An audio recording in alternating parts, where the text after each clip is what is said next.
Hello students, कैसे हो? आपकी पढ़ाई का तरीका सिस्टमेटिकल तरीका बन गया होगा। स्वागत है आपका यूट्यूब क्लासेस चैनल में। कल हमने आपको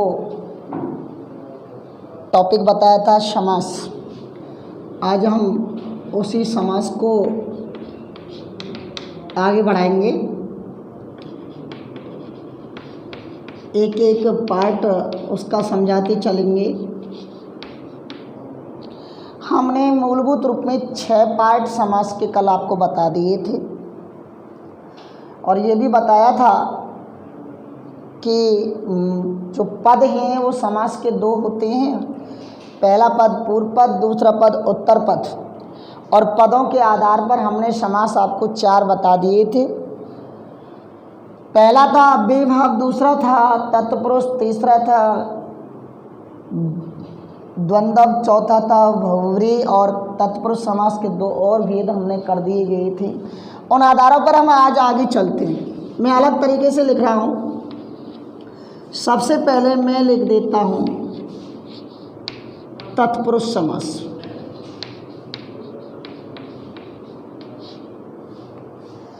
अब इस तत्पुरुष समास का जो पद प्रधान होता है वो हुआ उत्तर पद प्रधान। कौन सा हुआ? उत्तर पद प्रधान। अब तत्पुरुष समास का पद कौन सा प्रधान होता है? उत्तर पद। अब इसी तत्पुरुष समास के 2 पार्ट और थे, तो उन पार्टों को अपन यहाँ नीचे लिख लेते हैं। नंबर 2 हुआ कर्मधारय समास और नंबर 3 हुआ द्विगु समास। 3 समास हो गए टोटल गिनती करने पर। तो तीनों का ही, जब इसका उत्तर पद प्रधान है तो इसका भी कौन सा पद प्रधान हुआ? उत्तर पद प्रधान। नंबर 4 पर चलते हैं अपन। अब मैं लिख देता हूं यहाँ अव्ययीभाव समास। अब वैसे अपन नॉर्मल रूप में देखते तो फर्स्ट नंबर पर अव्ययीभाव समास आता है, लेकिन हमें यह काउंटिंग थोड़ी करनी है। हमें तो देखना है, समास पढ़ने, आगे पीछे वाला कोई सी भी देख सकते हैं ना। अव्ययीभाव समास, इसका हुआ पूर्व पद प्रधान। कौन सा हुआ? पूर्व पद प्रधान। 5वें पे अपन लिख लेते हैं द्वंद्व। मैंने कल भी कहा था आपसे, द्वंद्व नहीं होता, द्वंद्व समास। इसके दोनों पद प्रधान होते हैं।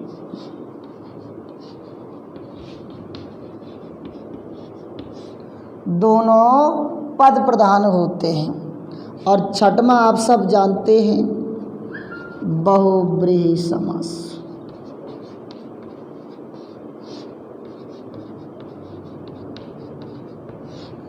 ये अन्य पद प्रधान होता है।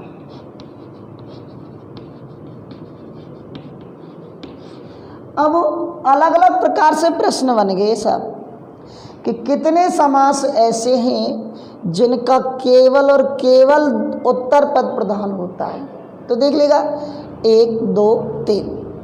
कितने समास ऐसे हैं जिनका केवल और केवल पूर्व पद प्रधान होता है? तो 1 है। कितने समास ऐसे हैं जिनके दोनों पद प्रधान होते हैं? 1 है। और कितने समास ऐसे जिनका कोई सा भी पद प्रधान नहीं होता? 1 है।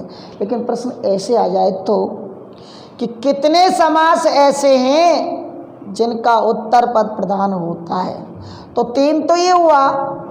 अब इसका भी तो उत्तर पद प्रधान होता है ना, क्योंकि इसका पूर्व भी होता है और द्वितीय भी होता है। तो 4 हुए। कितने ऐसे हैं जिनका पूर्व पद प्रधान होता है? तो 1 तो ये हुआ, 1 ये भी तो हो गया, तो 2 हुए। तो कैसा भी कोई कैसे भी प्रश्न पूछ ले, हमें दिक्कत में नहीं पड़ना है। कैसा भी प्रश्न आपसे कोई भी पूछ सकता है। आपको बेझिझक होकर के, कॉन्फिडेंस लेवल आपका इतना हाई होना चाहिए कि आपके लेवल को देख करके सामने वाला भी ये कहे कि बच्चे को सारे क्वेश्चन याद हैं। अब मैं आगे चलता हूँ साहब, क्लियर वाइज, एक एक करके, यहाँ तक हमारी बातें खत्म हुई।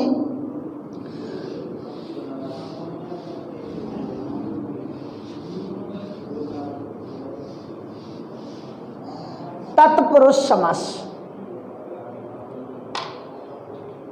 तत्पुरुष समास देखते हैं साहब।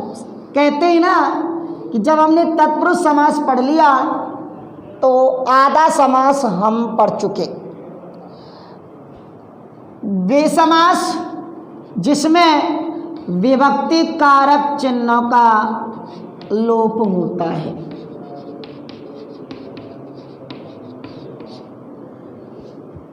कौन सा समास होता है वो?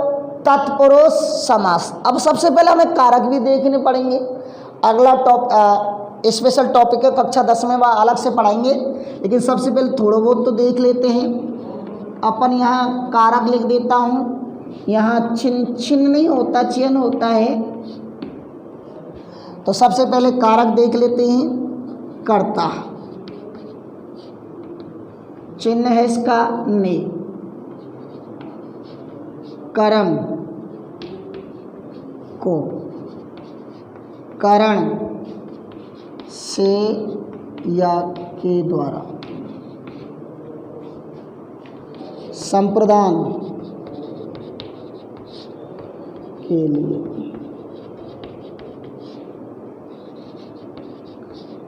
अपादान से अलग या पृथक, संबंध का की के रा रे और कहीं कहीं आता है ना नी ने। अधिकरण में पे पर और लास्ट हुआ संबोधन। हे अरे ओ। देखो कितने हुए, 1 2 3 4 5 6 7 और 8।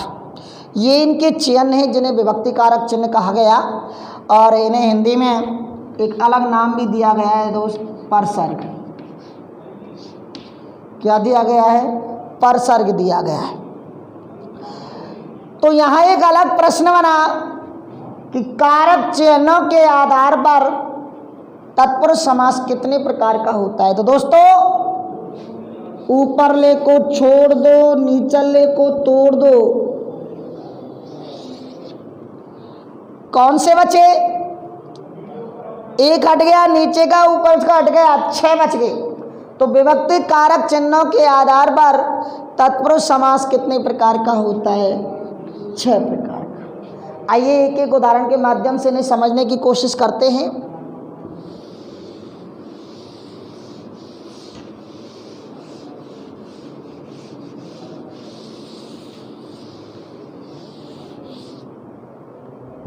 सबसे पहले अपन डाल लेते हैं कर्म तत्पुरुष और लिख देता हूं विग्रह करने पर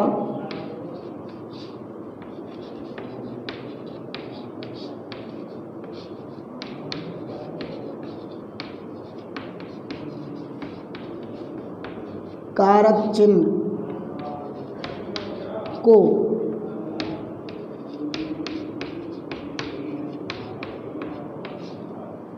प्रयोग किया जाता है।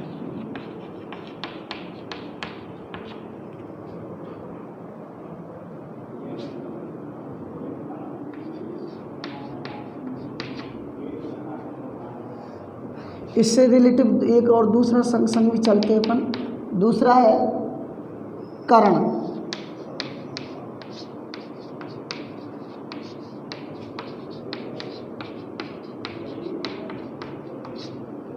करण तत्पुरुष समास।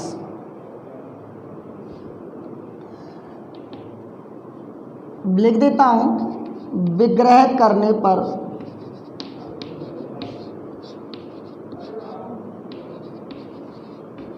कारक चिन्ह से या के द्वारा का प्रयोग किया जाता है।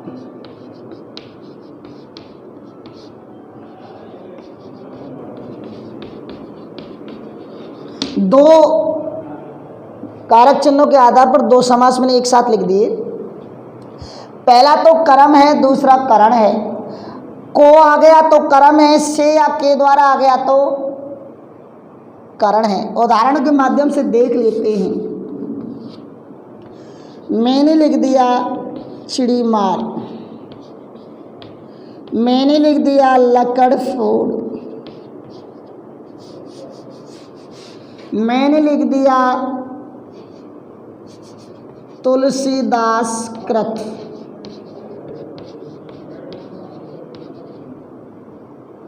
मैंने लिख दिया घृत मिश्रित।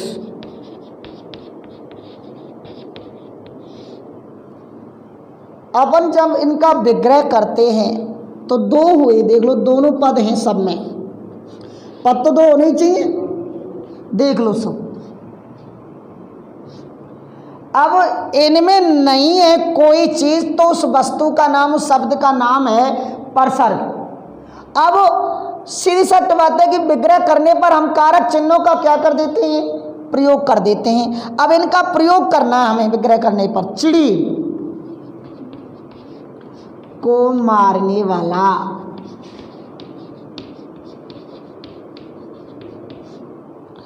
लकड़ी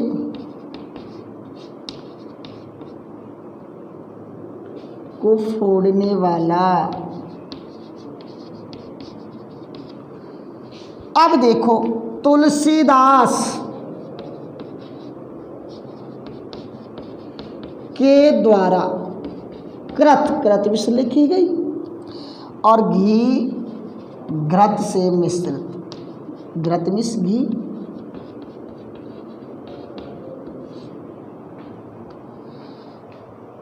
उदाहरण में मैंने आपको बताया चिड़ी मार, लकड़ फोड़, तुलसीदास कृत, घृत मिश्रित।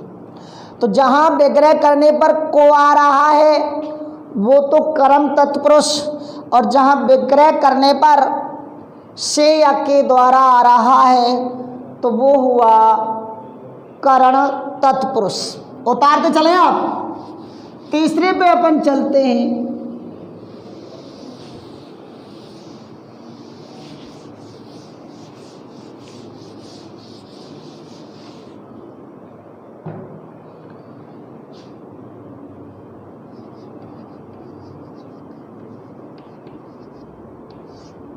संप्रदान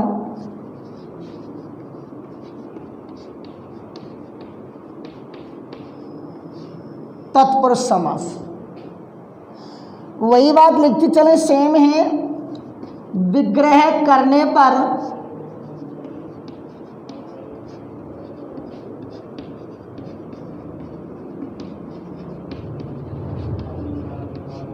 कारक चिन्ह के लिए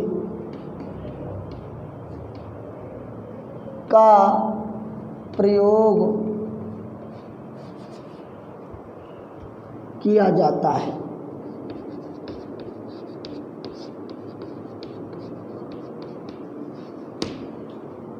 कौन सा कारक चिन्ह है दोस्त, कौन सा कारक चिन्ह का प्रयोग किया जाता है के लिए। मैंने जितने भी चिन्ह हैं उनको इन्वर्टेड कॉमाज में बंद कर दिया है। उदाहरण के लिए अपन देखते हैं लाइक दैट, रसोई घर। पद तो देखते चले आप दो ही हैं, एक तो रसोई है दूसरा घर है, तो समास में दो पद तो चाहिए, शब्द दो तो चाहिए, क्योंकि जब तक मेल नहीं होगा तो वो समास नहीं कहलाएगा। मैं जैसे लिख दूं गौशाला, जैसे मैं लिख दूं पाठशाला। अब इनका अपन विग्रह कर देते, तो पहला पद लिखेंगे साहब पहले तो रसोई, कोई कारक चिन्ह जोड़े रसोई के लिए। अब ये नहीं कह सकते मुझका साहब रसोई का घर, नहीं साहब, रसोई का घर नहीं होता, रसोई के लिए घर होता है। गौशाला, गौ मीन्स गाय, गौ के लिए शाला।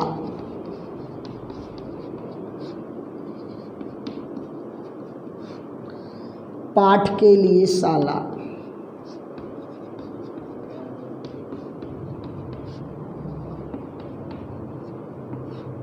तो मेरा कहने का मतलब है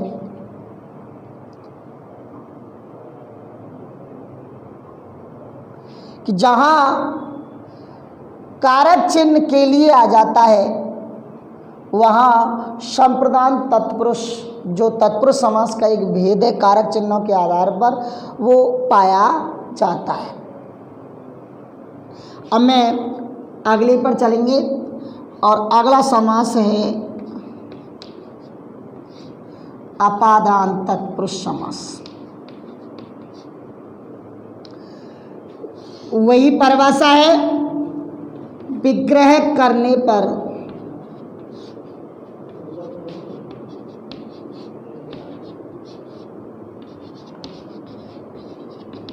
कारक चिन्ह से अलग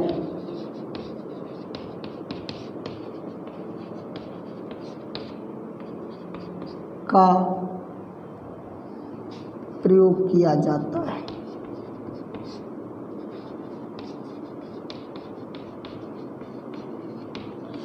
बच्चों, जैसे ही हमारा टॉपिक ख़त्म होगा मैं आपको इन पूरे जितने भी हमने समास दिए हैं, यहाँ तो मैं एक एक उदाहरण आपको बता रहा हूँ, लास्ट में 20-30 उदाहरण में अलग से टोटली आपको देंगे। उसके बाद आप सॉल्व करके बताना कि आप पर सॉल्व हुए या नहीं हुए।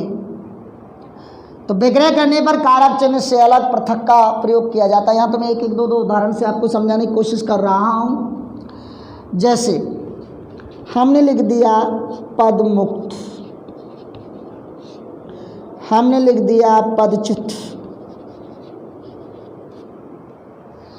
तो यहाँ मुक्त हो गए, फ्री हो गए, किससे? पद से। तो पद से मुक्त, यानी जिस पद पर थे उससे अलग हो गए। पद से च्युत, इसका अर्थ होता है अलग।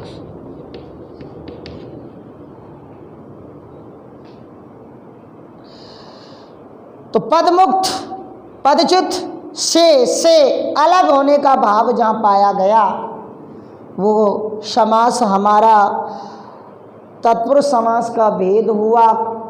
कौन सा? अपादान तत्पुरुष समास। अपादान तत्पुरुष समास। अगला जो इसका भेद है वो देखते हैं।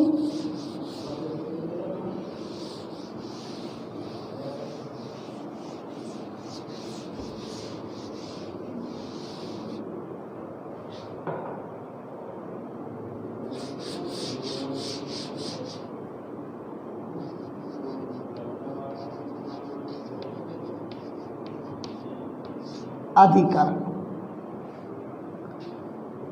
वही बात लिख देते हैं। विग्रह करने पर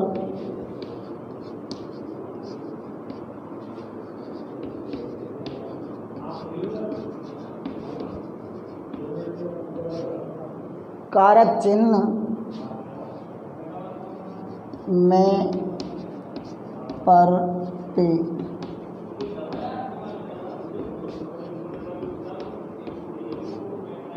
का प्रयोग किया जाता है। उदाहरण मैं आपको लास्ट में सबके दूंगा,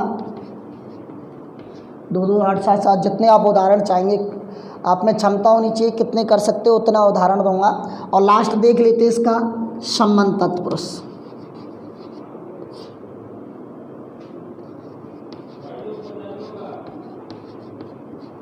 वही लिख लेते हैं साहब, विग्रह करने पर, विग्रह करने पर कारक चिन्ह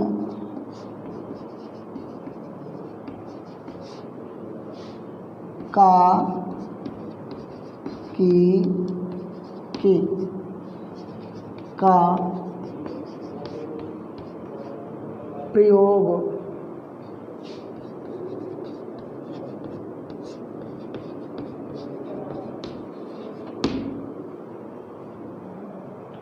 उदाहरण देख लेते हैं अब इनका।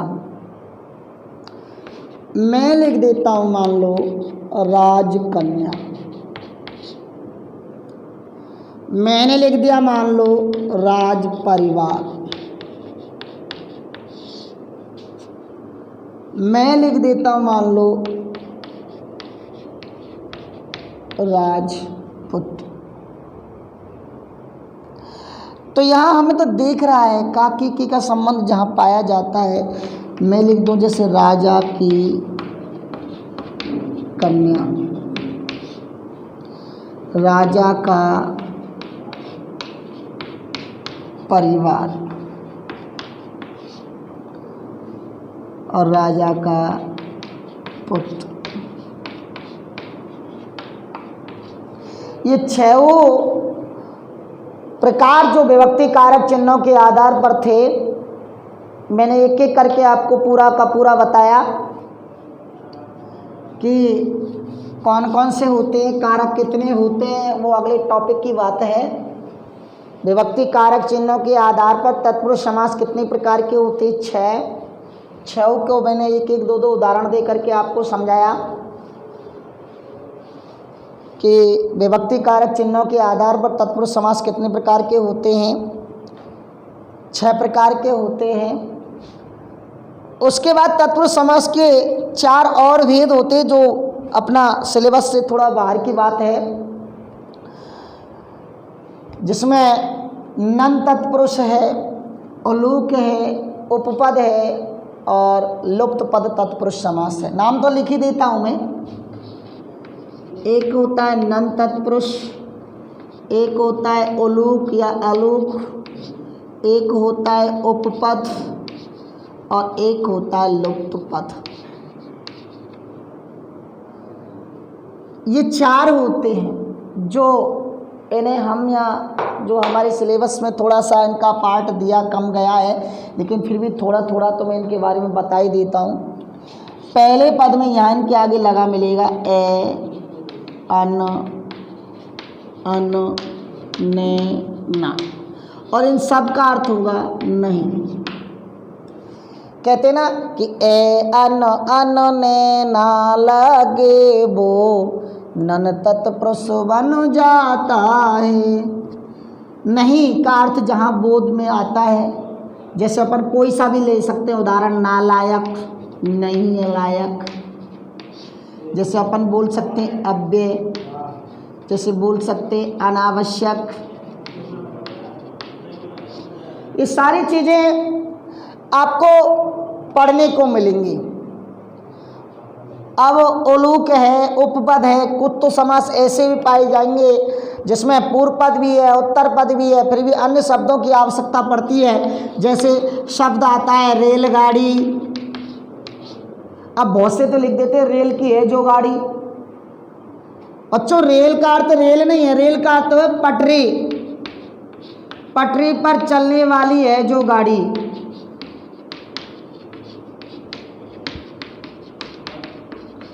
अब हमें इनके लफड़े में नहीं पड़ना, हमें तो तत्पुरुष समास ही लिखना है बस। जैसे आ जाए पकौड़ा, पका हुआ है जो बड़ा।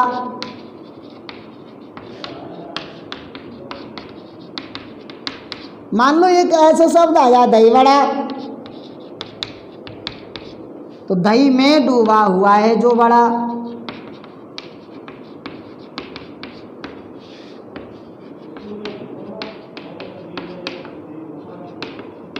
जल कौआ, जल में पाए जाने वाला कौआ।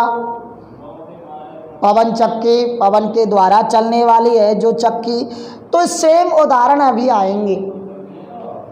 तो यहाँ मैंने आपको समास के द्वारा एक समास बताया पूरा का पूरा आज, और उस समास का नाम था तत्पुरुष समास।